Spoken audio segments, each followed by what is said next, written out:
If y'all think y'all getting a dime of this rap money, you crazy. I'm hungry and I can't pump no more. I'm lazy, I never did like you. I really don't know you. And just because I give you a dap, I still blow you. Listen here, we just gonna make one thing clear. You gonna lose 2 of your mans a month for a year. Yeah, I seen ill niggas slide off broke. That's why I got incorporated, now I write off coke.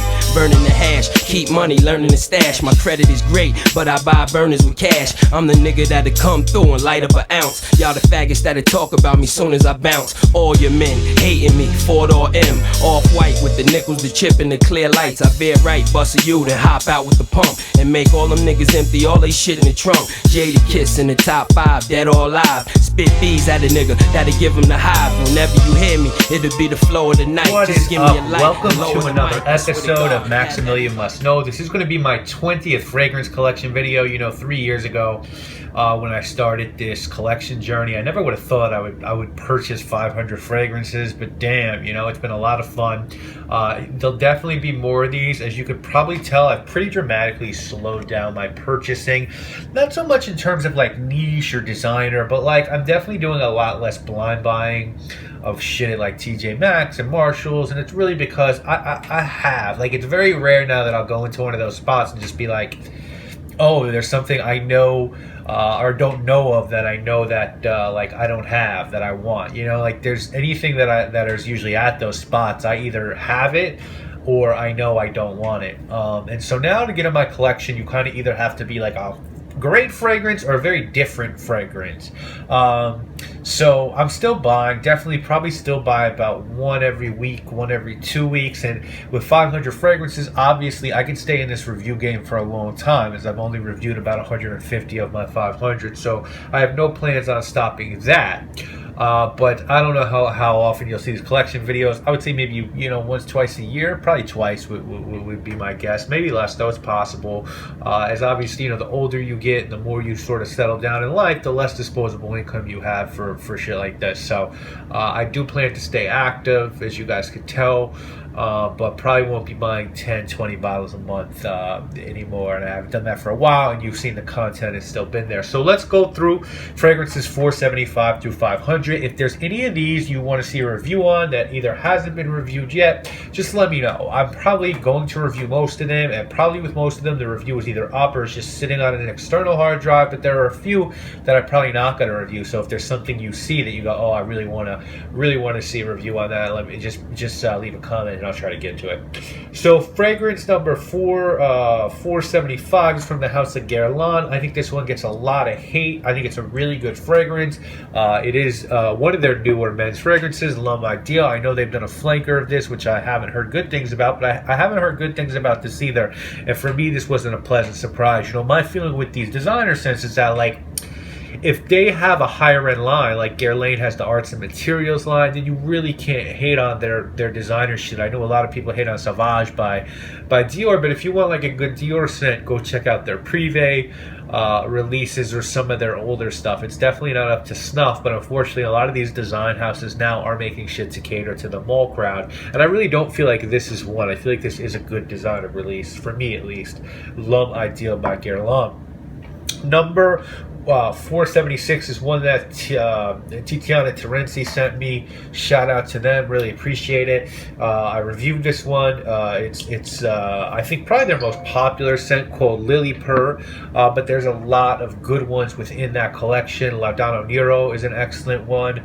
Rose Oud is a good one, so definitely check out Tiziana Terenzi. They're a very worthwhile Italian house doing great things. I really want to thank them for sending me all the samples and a bottle of Lily Purr. Next up is one that Sarah sent me. You know, we did Maxed Out together, and she's been sending me stuff, little things here and there, and I really appreciate it. I obviously love 4160 Tuesdays. Definitely one of my favorite indie houses, and this one is one I really slept on. It's called Shazam, and this of course is a travel spray of Shazam, and if you like incense scents, I would definitely give Shazam a look. It's a really good incense fragrance. So next up we have one from the House of Beverly Hills Polo Club. This one is called Blaze. I was really impressed with the original one, which to me resembles Polo Sport, and then the one in the purple bottle, I think it's called Inferno. Or I could be wrong about that, but it resembles Noir de Noir, by Tom Ford. So I heard this one resembled Pure Havana, and I bought it and I liked it. And I think, yeah, if you only got $10 and you like the smell of Pure Havana, go get yourself that one. It'll stand in for you as a pretty good fragrance. Beverly Hills Polo Club, what they do seems to be ripping shit off, but they don't do a horrible job in it. Clothes wise, yes. Fragrance wise, no. This one is from the House of Dunhill. You know, you're going to see my 5 best designer purchases in 2015, and this should be high up on the list. This is Icon, and to me, this bears a strong resemblance to Kobe by Xerjoff. It's got orange, neroli, orange blossom, oud. It's sort of got that marshmallow thing going on. I love it. To me, it's easily one of the best releases of the year. Another great niche release, in my opinion, this guy right here. Aqua de Parma's Colonia Club. To me, a straight cross between Polo Green, the original, and Polo Sport. It's got that green sort of 80s vibe that Polo has, but then it's got that freshy sort of aquatic thing that Polo Sport has going on. So I don't know that I love it as much as I did when I review it, but I still think it's a very good fragrance. This one, if you, like me, don't love Bois d'Argent by Dior, but like it, but just don't want to spend that Dior Privé money on it, check this guy out. I think it's an improvement. It's from Van Cleef & Arpels, and it's called Bois d'Iris. I think my boy Greggy Boy put me onto this one, and I was able to snag a bottle online for like $90. So I love this one. I don't love Bois d'Argent. I like it, but I definitely love this one. It's got more iris. It's a little bit colder and more powdery. This guy right here, you guys know what it is. It's maxed out. What else can I say, right? If you don't have a bottle, I think you're bugging. I think it is the night out fragrance for 2015, the cold weather, but fuck yeah, I am biased. I'm not going to lie about that. So maxed out. Next up, one from the house of Terry Mugler. Slowly but surely, I am trying to complete my Angel Men collection, and I'm not as concerned with getting the newer releases and paying $110 for them or whatever. I'm sort of like to let them get old and then snag them cheaper. I was able to get my bottle of Pure Shot for $30 online. I think it's a really nice fragrance. It's definitely not one of the top in Mugler Angel Men family, but it's definitely not a bad one.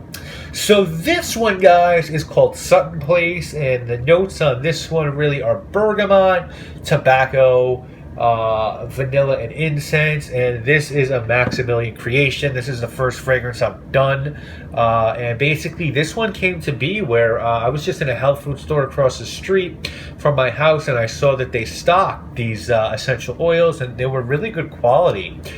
They were like $10, and I started just going in and sniffing them, and I bought a couple, and I got some perfumer's alcohol, and I fucked around for a little bit, and I made this, and I let some of my friends who were into fragrances smell it. They loved it, so I bottled some up from them, and I got this big ass bottle for myself, and I keep a smaller bottle at work, and that's why I really haven't dipped into this one, because this is the only remaining amount of Sutton Place, but Sutton Place is where I moved earlier this year in Manhattan on the east side, so I decided to name this one Sutton Place. So if anyone's interested in perhaps me making some more of this, for a small fee, let me know. Maybe we can work something out, because I really do like it. It really is just about 4 notes though: bergamot, tobacco, incense, and vanilla, and I think it's really good if you like those things.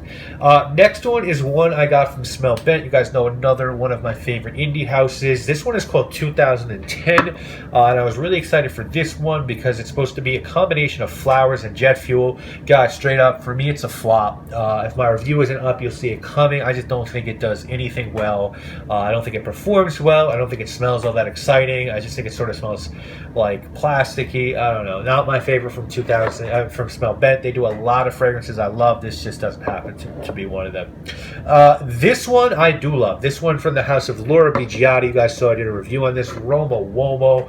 Man, if you sort of like those old school barbershop-y things, this one is so good with orange and basil and resins and just spice. It's excellent barbershop-y old school fragrance. I am in love with that one. This one, yeah, not so much, guys. You know, I actually don't mind the Beckham fragrances. I think people who watch me know that. I don't mind them. And I saw this one, and this was another one of my dumbass shouldn't have bought blind buys at TJ Maxx. This is David Beckham Classic. This might be the worst that I've smelled from them. It just for me at least, not because it's bad, but it's just very generic in terms of what you get. It's just sort of a very poorly performing amber scent. Should not have copped. This one I love. I'm glad I blind bought this one from the English House of Atkinson's. This one is called the Oddfellows Bouquet, and the best way I can describe this to you guys is 1/3 Amber Narguilé, 1/3 5 O'Clock Gingembre by, of course, Serge Lutton, 1/3 Tobacco Vanille. If you like those, that sounds interesting to you, I would definitely check that tobacco fragrance out. This one is another good blind buy by me. You know, I had a few this year that were good. This one is from the House of Frappon, and this one is called Passion Bois. And this one, for me, is about tangerine and tobacco. That's really what it's about. It's light, but it's fresh. I'm going to really plan on wearing it a lot in the spring. It's light and fresh, but it has a nice backbone to it with the tobacco and spice. It's a very good fragrance. I don't love Luministe because I feel like it performs like shit. Same thing with 1270, 1697 for me. It smells too much like Vanille Absolument by L'Artisan. Du Chauffeur did both, of course. So I kind of look at some of their other stuff, and this is the first one I went to. And because I enjoy this one so much, I will be going back to Frappon. This is a really good fragrance. As is this one, which was another blind buy by me. You know, I love Xerjoff. Sergio Momo is my boy, and so I trust most of what he does. And when I saw and heard about this, I just was like, fuck it, I'm gonna go for it. This, of course, 1861 Naxos, for me, the best from the 1861 line. I think Renaissance and Zafiro are both good. I think this one is better. Pure Havane, but a more summery version for me, at least, of Pure Havane. Just a little bit lighter, more upscale and softer around the edges. Great fragrance. This one, bad blind buy by me. Not a bad fragrance, but I was sort of hoping whiskey and peach and pineapple and plum and this fruity booze bomb. Didn't really get much of that, you know. I'm going to review this one, so I don't get too much away on it. But this one is called Dandy by D'Orsay. It's not a bad fragrance, but I think my expectations were too high, and for me, it just didn't really come across that well. Now, this one, on the other hand, another great blind buy by me from the House of Steve McQueen. This one is called Mythic. This is an excellent fragrance. If you like, I'll tell you what two fragrances, if you like, you should try this one. If you like Cape Heartache by Imaginary Authors, or you like Koenig by Yosh, this is going to be right up your alley, because this is berries and pine, and that's really what this one is about. It's got some florals in it as well. To me, it is absolutely niche quality. The bottle is niche quality. The fragrance is niche quality. The only thing that's not niche about this release is the price. I snagged this one for, I think, $39 online. Really good deal. I'm definitely going to check out the other three in that collection. This was not a blind buy, but this was just the Amouage fragrance I knew that I needed to have, guys. You know what it is. This one is called Reflection Man. I will be reviewing this one. This is the 100 ml. To me, it's not the best Amouage fragrance. It's not even the second best. To me, those are, you guys know what it is. Those are Jubilation and Interlude. But this is the most, I think, universally appealing Amouage fragrance, and I think it's the easiest for anyone to wear. I think it can be worn by men or women. I just think it's excellent. It really is a great example of a refined and niche perfume. It can show you that these can be well liked too. I don't know if I'll have my next Amouage by the time you see this, but the next one that I like in my collection is Beloved, which I think is also great. As you can tell, Amouage is very quickly becoming one of my top 2 or 3 niche houses. Just, I love Amouage. Next up, you know, when Royal Mayfair was announced, I knew I wanted it because I loved Windsor. I just did not want to pay those prices, and thankfully having a relationship with Decant Shop definitely helps out a lot of my fragrance life. So I was able to snag a 30 ml of Royal Mayfair for a great price. I mean, really cost basically, so I didn't pay much for this. I know the 30 ml through Creed is like $240, and I paid, I think, less than a third of that. So good fragrance. You can see I've gotten some wear on it. when I go through it, if it's discounted at like FragranceNet and I can snag a 4-ounce bottle for that $200 price range, it's possible I'll buy it. I don't know if I like it enough to get the 4-ounce bottle. I don't think it's as good as Windsor. It's close, but it's very obvious the materials were changed, and for me, I don't get that same performance. Next one is another sort of discontinued fragrance that I wanted, and I finally got it for a great price from the House of Kenzo. This one is Air.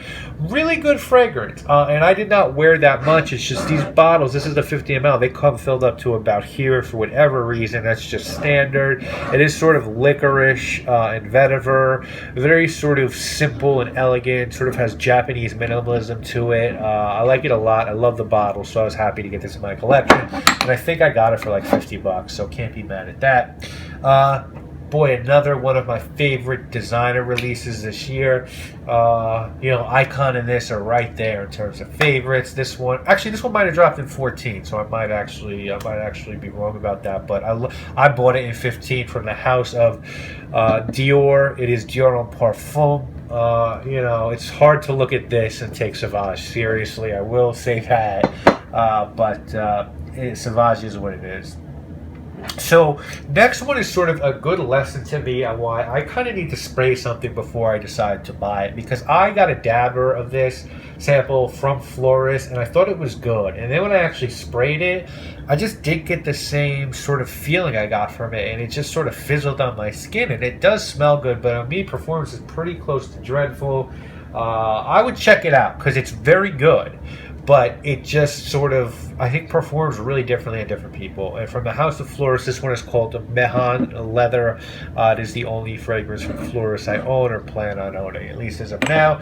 So two more, guys. Fragrance number 499. Angela from the House of Solstice Scents was kind enough to send me a shitload of samples for my Scent Safari episodes, and she also really looked out and sent me a 5 ml of Sirocco. I have not, as of me filming this, I have not given this much attention, so I'm going to do a full review on it, so I can't really tell you much about it right now. But I will tell you that Solstice Scents, for me, is an excellent, excellent house. If you have watched my Scent Safari video, you know how much I raved about them. I really think they're going to do big things. Fragrance number 500. I don't want to say it's a little bit anticlimactic, but I guess it is. This one is from the House of Diesel, and it is called 0 Plus Masculine. Found this for $6 at TJ Maxx. Had to do it. I love it. To me, it's like a sweet cinnamon designer fragrance. Nothing special about it, but very cozy and great with sweaters in the fall. So, guys, there it is. Fragrances 475 through 500. I know, excuse the cold, by the way, thank you for bearing with me. I don't know when you'll see part 21, but I do know you will see a part 21. As always, videos all the time, guys. You know what it is. My name is Maximilian. Don't you dare send me flowers if you ain't a friend of ours. Cocksucker, they call me SP, I don't blend with cowards. I spit heroin, making niggas pure dope heads. I'm like Tony when he went to kill Frank Lopez. Top of the world, gun cock, cocking your girl. Blowing the steam, feel good, fulfilling your dream. Using your head, why the fuck you losing the bread? Watch the snakes in the garden when the spiders in the bed. Whether I'm living or dying, nigga, I'm rough riding. Sleep with 2 bitches, 100 G's plus iron.